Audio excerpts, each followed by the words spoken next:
السلام علیکم ورحمۃ اللہ۔ معزز سامعین کرام، اگر کوئی خاتون کھڑے ہو کر وضو کرے تو اس کا وضو ہو جاتا ہے یا نہیں؟ اسی طرح اگر کوئی خاتون واش روم کے اندر وضو کرے تو اس کا وضو ہو جاتا ہے یا نہیں؟ اسی طرح اگر کوئی خاتون گرم پانی سے وضو کرے تو اس کا وضو ہو جاتا ہے یا نہیں؟ تو یہ چند سوالات ہیں جو بہت سے لوگ پوچھتے ہیں کہ ان کے وضو کے مسائل ایسے ہیں کہ اس میں اگر غلطی ہو جائے تو پھر آپ کا نماز بھی درست نہیں ہے، لیکن اگر آپ کا وضو صحیح طریقے سے ہو جائے تو آپ کا نماز بھی درست ہے اور آپ کا پاکی اور صفائی بھی آ جاتی ہے۔ تو یاد رکھنا، کوئی بھی خاتون اگر کھڑے ہو کر وضو کر لے تو پھر اس کا وضو ہو جاتا ہے، درست ہے، لیکن سنت طریقہ یہ ہے کہ کسی اونچی جگہ پر بیٹھ کر قبلہ رخ ہو کر وضو کیا جائے۔ لیکن اگر کوئی مجبوری ہو، ایسی جگہ میسر نہ ہو، تو پھر آپ کھڑے ہو کر بھی وضو کر سکتا ہے۔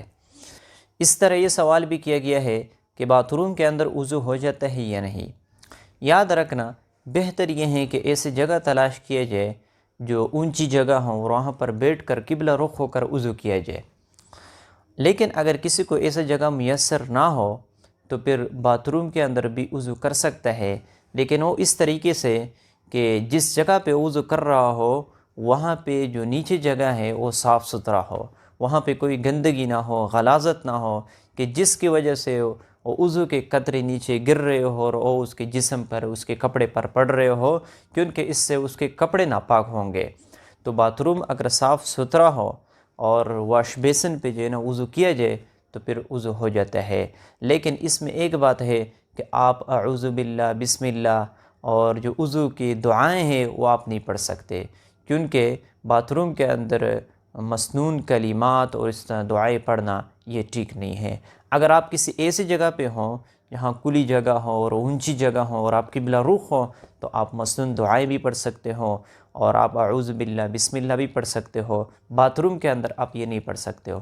تو بہتر یہ ہے کہ آپ ایسی جگہ تلاش کر لے جو اونچی جگہ ہو اور قبلہ رخ ہو کر آپ وضو کر لے۔ لیکن اگر ایسی جگہ میسر نہ ہو تو باتھ روم سے پہلے آپ مسنون دعائیں پڑھیں، اس کے بعد آپ باتھ روم میں جائیں اور وہاں پہ آپ وضو کریں۔ اسی طرح اگر کوئی خاتون گرم پانی سے وضو کرے تو اس کا وضو ہو جاتا ہے یا نہیں؟ یاد رکھنا، وضو کے لیے ضروری نہیں ہے کہ آپ گرم پانی سے وضو کریں یا ٹھنڈے پانی سے آپ وضو کریں۔ جو بھی پانی سے آپ وضو کرنا چاہتے ہیں آپ کر سکتے ہو، صرف ایک بات ضروری ہے کہ جس پانی سے آپ وضو کر رہے ہو صاف اور پاک ہو، اس میں کوئی گندگی نجاست نہ گری ہوئی ہو، وہ پانی پاک ہونا چاہیے۔ آپ چاہے وہ گرم پانی ہو یا ٹھنڈا پانی ہو، شریعت اس چیز سے آپ کو منع نہیں کرتے، صرف ایک بات ضروری ہے کہ وہ ناپاک نہ ہو۔ اور اس طرح یہ سوال بھی کیا گیا ہے کہ اگر کسی خاتون نے اپنے بچے کو گود میں لیا ہو اور وہ پیشاب کر دے تو اس سے اس کے کپڑے ناپاک ہو جاتے ہیں یا نہیں؟ یاد رکھنا، اگر یہ پیشاب کے قطرے اس کے کپڑے پر لگ جائے تو اس سے اس کا کپڑا ناپاک ہو جاتا ہے۔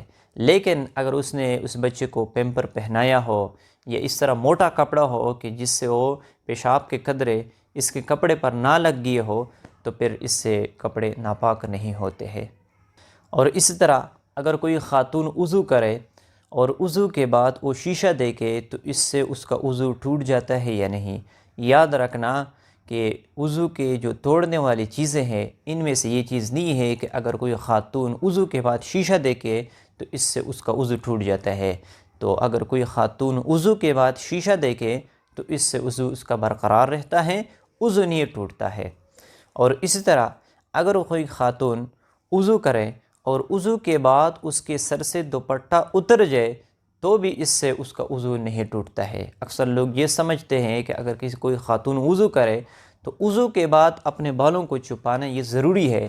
یاد رکھنا، اگر کسی خاتون سے سر سے دوپٹہ اتر جائے تو بھی اس کا وضو برقرار رہتا ہے، وضو نہیں ٹوٹتا ہے۔ تو یہ جو سوالات پوچھے گئے تھے کہ ان سے وضو ٹوٹتا ہے یا نہیں، میں نے آپ لوگوں کے سامنے مکمل وضاحت کے ساتھ بیان کیا ہے۔ وضو کے توڑنے والی جو چیزیں ہیں اس پہ میں نے ایک مفصل ویڈیو بنائی ہے، وہ آپ دیکھ سکتے ہو کہ 10 چیزوں سے وضو ٹوٹ جاتا ہے۔ تو ان چیزوں میں سے ایسے کوئی چیز نہیں ہے جس سے وضو ٹوٹ جاتا ہے۔ تو تو مجھے امید ہے کہ آپ لوگوں کو یہ ویڈیو پسند آ چکی ہوگی۔ اگر کوئی سوال ہو تو آپ ضرور پوچھ سکتے ہو۔ مجھے خاص دعا میں یاد رکھنا، اللہ تعالی ہمارے مشکلات کو ختم فرمائے۔